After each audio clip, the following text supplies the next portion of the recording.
Hello, U.S. History. Welcome back to Varella's videos. So we are looking at the Cold War, and the notes we're going to be looking at in our video tonight are going to be a continuation of the notes we did in class. So we did the Cold War Begins in class. So here is the Cold War Begins Part 2. So it's the same idea of where the Cold War has started and why it's going to take this big toll on the rest of the world. Plus, we'll be looking at what are some of the factors behind the scenes. So let's get started. We could talk about roots of the Cold War. We learned about the differences between the Soviet Union and the United States, but really the Cold War starts, honestly, while World War II is still going.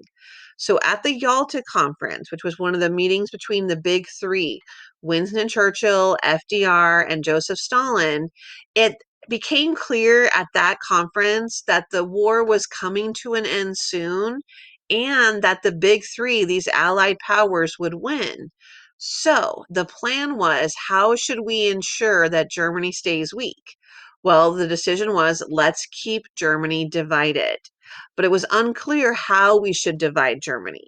So what'll happen is Stalin is going to voice his concerns about Eastern Europe and really Eastern Germany, and his hope to eventually maybe put all of Eastern Europe under Soviet control.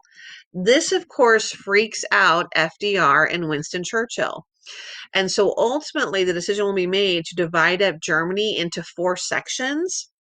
We're going to talk about that division a little bit later, but the idea is that clearly there are lines being drawn between what is going to be considered communist territory and what is going to be considered democratic or capitalist territory. And that really is ultimately what the Cold War is all about. It's going to be about this division between these two political philosophies: the democratic and democratically elected world governments versus the communist sort of dictator totalitarian type governments. All right, so let's continue.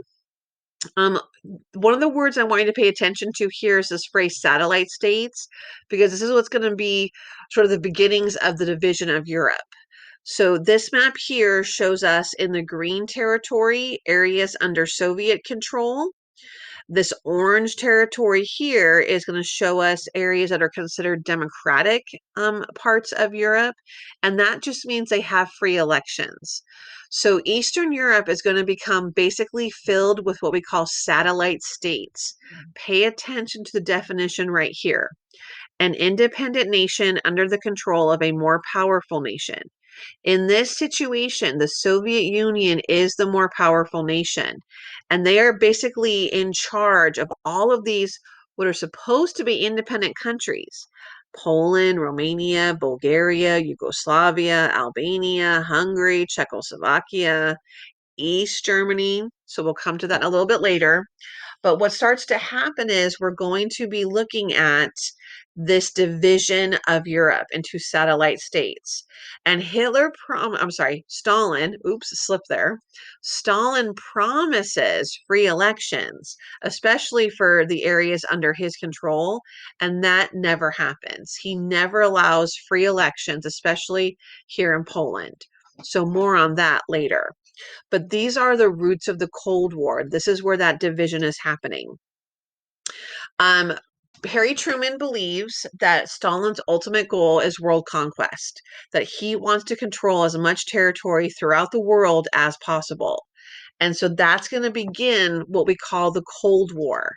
And this is a 46-year-long rivalry between the US and the USSR, the Union of Soviet Socialist Republic, or Soviet Union. And pay attention to this definition. We call this a Cold War because we never directly fight the Soviet Union. There is not what we think of as a World War III. There is not a war where we directly invade the Soviet Union, nor where the Soviet Union directly invades the United States. So we fight on opposite sides. For example, in the Korean War, we support South Korea, the Soviet Union supports North Korea. In the Vietnam War, we support South Vietnam.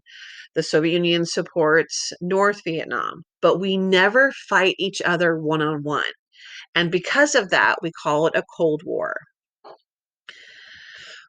Winston Churchill, clearly our ally in the Soviet Union, very famous cartoon here. He creates a phrase, Iron Curtain, and that basically that the Soviet Union has drawn an iron curtain, and he's basically referring to basically a line being drawn throughout the map of Europe that on one side is sort of the blockaded communist parts of Europe, of the eastern parts of Europe. So when we say control of the East, I mean Europe. So here's supposed to be a wall that has like the rivets in it. So it's like iron, like a ship. And that's Winston Churchill trying to peek under, but no admittance by order of Joe.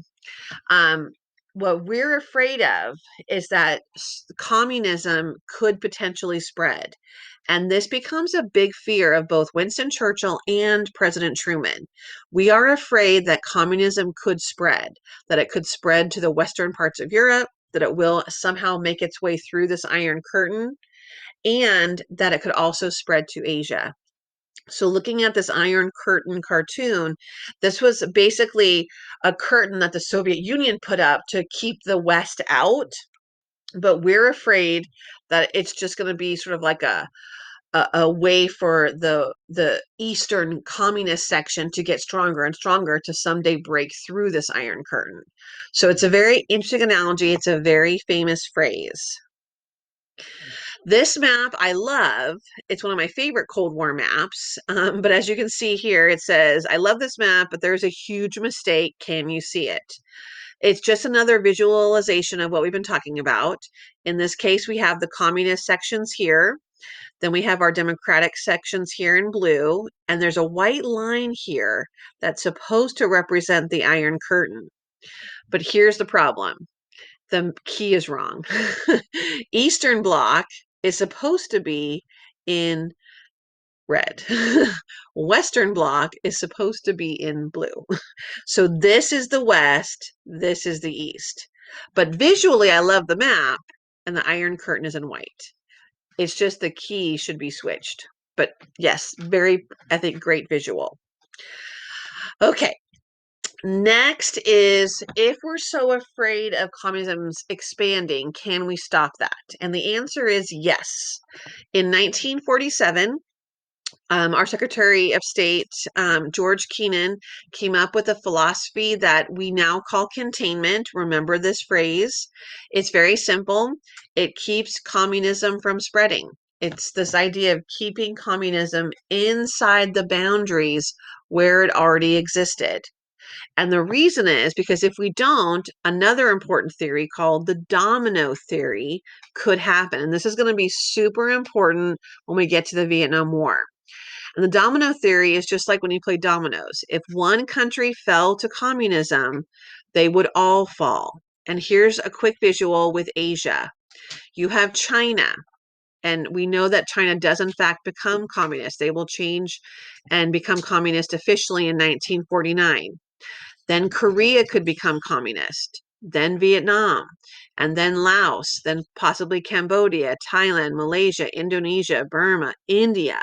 That as one nation falls to communism, the rest of them could as well. And we're very worried. We're almost to the point where we are paranoid as the Americans, this could happen. So this last bullet point says it requires a full commitment of America's economic, political, and military power. In the late 1940s, so immediately after World War II, this becomes the new fight. This is the Cold War.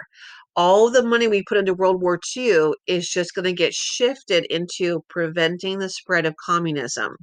So please remember these ideas with President Truman, because they all begin under his watch. And this idea of trying to continue to help other countries fight against communism also becomes very important. In 1947, both Greece and Turkey are trying to fight off communist aggression. There are communist forces trying to infiltrate. So President Truman asked Congress to give $400 million to Greece and Turkey to continue to fight off communism. And with that, he creates this new policy that we now call the Truman Doctrine. So go ahead and remember this, that basically says we as the United States will promise to aid any people or any nations struggling against communism. This becomes very important in American foreign policy. At this point, we are saying to the world, if you're against communism, we will help you. The problem is there are some shady characters who are also against communism. For example, in some Latin American countries, this is where we start to become allies with some leaders who are probably bad leaders, but because they are against communism, they become our friends. And this is where, as leaders, the United States is more concerned with helping those who are against communism rather than looking to see if these leaders are actually good people. But this promise to help anyone who is fighting against communism is known as the Truman Doctrine. And then lastly, for here, we're looking at how do we help Europe rebuild? And that's going to be one of the ways that we also kind of maybe unofficially have started containment. So Secretary of State George Marshall is going to unveil what becomes known as the Marshall Plan. And basically, this is a way of rebuilding Western Europe following World War II. We will give $13 billion to Western Europe to help them literally rebuild their cities. So everything that was destroyed in World War II, we will help rebuild. And we say everyone can have this money, even those nations on the other side of the Iron Curtain. But Stalin refuses to allow those countries like Poland or Hungary or Czechoslovakia. He refuses to let those countries have access to this aid, so they don't get it. And you know, the Soviet Union isn't rebuilding those countries.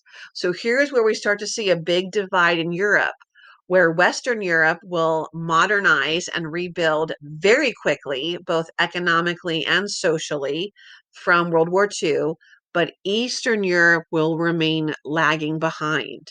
And that's because they don't get the funding to basically build back up their cities. Plus, I'm going to say this is Marshall Plan is really good public relations because it makes Western Europe continue to like us and see the US as the savior, as a benefactor, and it makes Stalin look really bad. So, of course, he's going to want to get revenge for that.